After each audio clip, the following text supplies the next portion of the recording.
Murphy seadus ütleb, et iga asi, mis saab untsu minna, see ka läheb. Seal on ka väike täpsustus, et asjad, mis ei saa untsu minna, ikkagi lähevad. Tere, mina olen Janek, kodulehe avalikesinemine.net autor ja avaliku esinemise koolitaja. Selles videos räägin ma sulle sellest, mida teha siis, kui sa oled ühel hetkel täiesti rappa omadega jooksnud, ehk siis nii-öelda oled vastu seina. Pea on täiesti tühi, mitte millestki rääkida ei oska.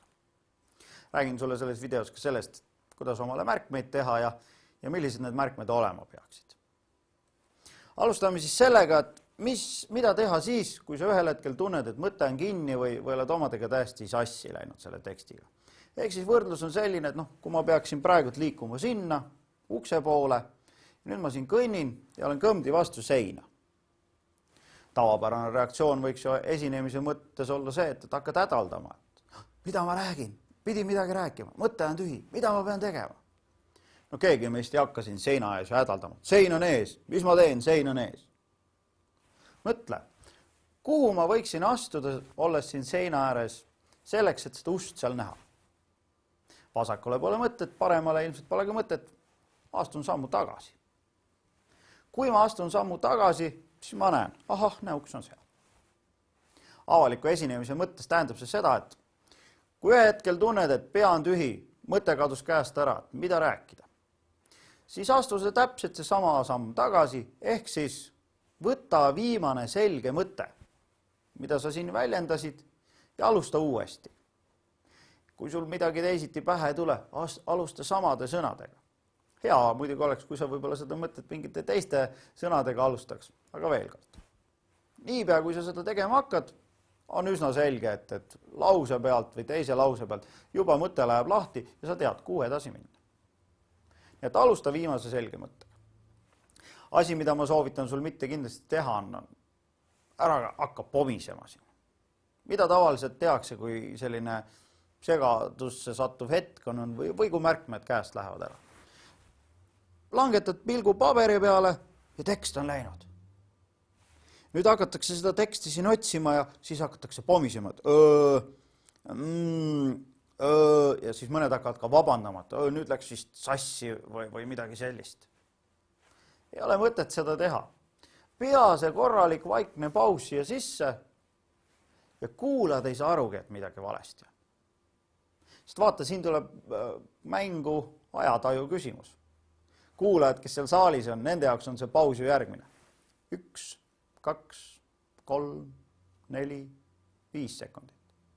Sinu jaoks siin, kes sa oma märkmetest tuulad ja üritad ennast järje peale saada, on olukord hoopis teissugune. Sinu jaoks on esimene tund, teine tund, kolmas tund. Ma olen juba 3 tundi vaitan, mõtled sa, ja siis hakkad pomisema ja seletama siia vahepeal. Ära seda tee. Kui sa seda tegema hakkad, siis kuulad saavad aru, et midagi on valesti. Pea pigem see paus ja kuulad arvad, et see ongi endale tehtud paus. Tavapärane praktika on, et 3-4 sekundiga leiad sa oma märkmed üsna kähku siit üles. Et seega pole mõtet vabandama siin käigu pealt hakata, pole mõtet ka pomisema hakata. Nüüd need häälitsused, mida esinejad teevad oma mõtete vahepeal, kõiksugu see viitab sellele, et sinu mõte ei ole veel päriselt valmis ja sa alles otsid seda teksti, mida välja tuua. Seal omakorda viitab sellele, et sa võib-olla ei ole päris hästi ette valmistunud. Seega katsu selliseid häälitusi vältida. Järgmine asi, mida ma sulle räägin, on see, et mida teha siis nende märkmetega. Ära tunne iga kord tohutut tungi hakata peast rääkima. Kui sa mind ei usu, siis vaata televiisorit, vaata kui paljud telesaatejuhid, eriti kui nad on otse-eetris, kasutavad mingisuguseid märkmeid oma pihus. See on täiesti tavaline, et need märkmed on neil siin peos ja need vahetavad. See on täiesti tavaline. Samamoodi võid ju ka sina teha. Ära tunne tungi rääkida peast alati, sest mis juhtub nende inimestega, kes on närvis ja kes räägivad peast? Osad neist teevad seda niimoodi, et kuulajad saavad ilmselgelt aru, et neil on subtiitrid silme ees. Umbes niimoodi. I have a dog, his name is Jack, his coat is white. Ja see on nüüd see koht, kus subtiitrid kiilusid kinni, ehk siis, kus sa oled vastu seina.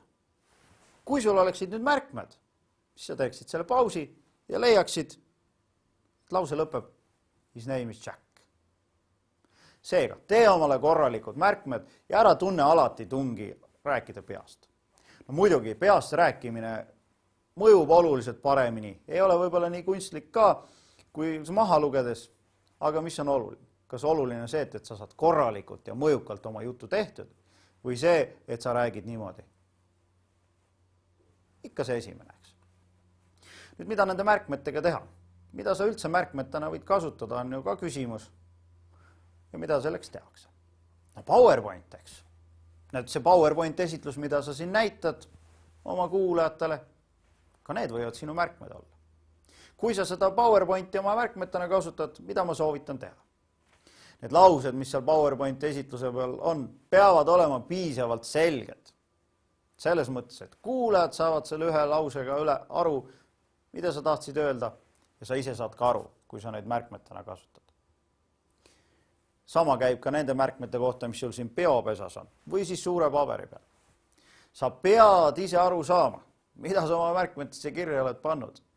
Ma olen korduvalt näinud, kuidas esineja on teinud kodus valmis märkmed, millest tal koha peal esinedes ei ole õrna aimugi, et mida ta rääkima pidi. Näiteks on siin üks sõna, naerata. Kodus ta teadis võib-olla täpselt, et ta pidi rääkima, et naeratus esinemise ajal on oluline ja see aitab sul kuulajatega oluliselt mõnusamat kontakti luua. Nüüd aga vaatab ta seda rida ja mõtleb, mida ma rääkima pidi. Need on sinu märkmed siin peopesas. Kirjuta nii selgelt kui võimalik lahti, mida sa tahad, et sa sellega edasi saaksid öelda. Oluline on see, et esinemise ajal viskad pilgu peale ja tead, mida sa rääkima pead. Märkmete kasutamine on oluline. Kui nad on sul peopesas, ei häiri nad mitte kedagi. Kui nad on sul siin laua peal, ei häiri nad ka mitte kedagi. Kui aga hoiad sa neid oma silme ees ja tuimalt siit maha loed, see on asi, mis kuulajatel kindlasti ei meeldi. Seega, mõtle läbi korralikult, mismoodi sa märkmeid kasutad, mismoodi sa nad efektiivseks teed ja mismoodi nad on sulle toeks, mitte tüliks. Kurb lugu on ju, kui sa omaenda märkmetesse ära upud. Toon sulle siia lõppu ühe näite. Ma vaatan sulle praegu silma läbi kaamera, eks. Võiks ju küsida, et Janek, kas sa räägid peast? Muidugi räägin ma peast, aga selleks, et siin kaamera ees mitte enamasti segi minna, kasutan ma ka märkmeid. Nüüd võiks keegi küsida, et aga kus need märkmed siis on? Nad on seal täpselt kaamera all ja mida ma siin tegin? Võtsin vanad hea kahepoolse teibi, panin selle oma märkmete taha ja riputasin nad sinna kaamera all. Nii et kui ma vaatan sinna suunda, siis ma näen ka neid märkmeid ja nagu näed, viimane rida ütleb, näita oma märkmeid. See tähendab seda, et ma olen oma esinemisega peaaegu lõpule jõudnud. Nüüd kokkuvõttes, kui juhtub, et sa oma esinemisega ummuksisse ühel hetkel satud, ehk siis sein on ees, siis astu samm tagasi, ära pomise selle mõttepausi ajal, alusta sellega, millest sa viimati kõige selgemalt rääkisid ja mõte läheb uuesti lahti. Kui sa paberi pealt maha loed või märkmete pealt maha loed ja ei leia ühel hetkel neid märkmeid ülesse, siis pea paus, ära mõmise, ära pomise sinna vahepeale, ära ka vabanda. Ja viimane asi, mõtle märkmed ja nende kasutamine korralikult läbi, sellepärast et see on oluline, need on sinu abimehed ja väga kurb lugu on, kui sa ise sinna märkmetesse ära upud. Kui sa neid 3 asja korralikult meeles pead, ei ole üldse küsimustki, et kas sa saad esinemisega hakkama. Küsimus on selline, kas sa saad hakkama väga suurepäraselt või natuke vähem suurepäraselt. Aga kahtlemata mitte kehvasti. Sa saad hästi hakkama. Kõigest sellest, mida ma siin rääkisin, räägin ma ka oma kodulehel. Seal on üleval ka muid videosid sellega seoses. Kodulehe aadressiks on www.avalikeesinemine.net ja oled igal hetkel sinna teretulnud. Seniks aga nägemiseni.